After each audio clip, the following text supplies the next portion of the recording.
So we're in the middle of sketching out kind of how the proof of this theorem that says if you have a continuous function, if E is connected, then f of E is connected. We're sketching out a proof of why that works. And so the basic idea is you have this kind of black blob here that's f of E, and you're going to split into two disjoint sets, kind of the top part and the bottom part. And the way I'm going to prove that it's connected is I'm going to show that there's a sequence that's completely contained inside one, say A, and it has a limit in the other one.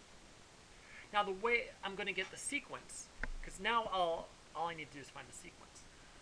The way I'm going to get the sequence is I'm going to realize this f of E does not exist kind of independently of anything else.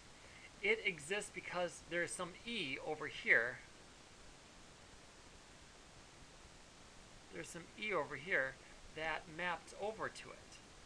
That maps over to f of E by f. So just like over here, right, 1/2 1 is f of E. That's kind of the interval up here. That doesn't just exist. It came from the fact that it comes from 1, 2 over here. So you can think of this E as being like the 1, 2, and this f of E over here, this entire black blob, as being 1/2 1. Well, what I can do is I can trace back and I can define two sets. The book calls them C and D, which is equal to all the sets in E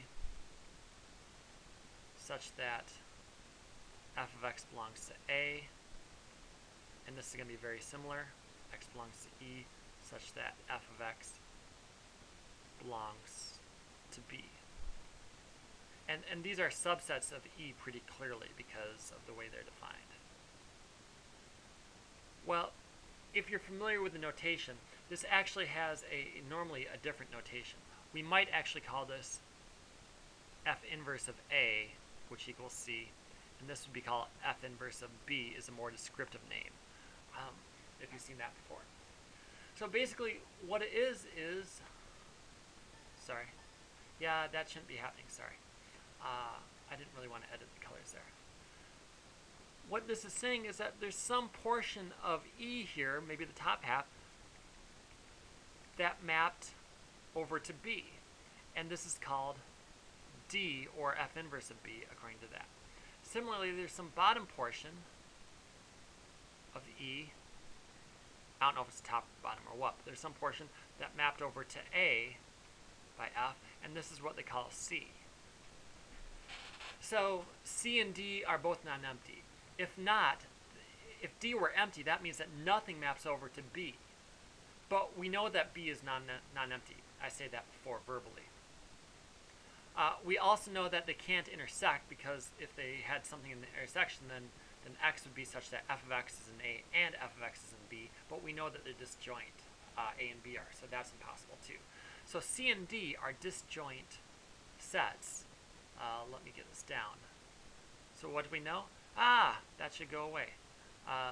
So E is equal to C union D, and C intersect D is empty, but neither C nor D is empty.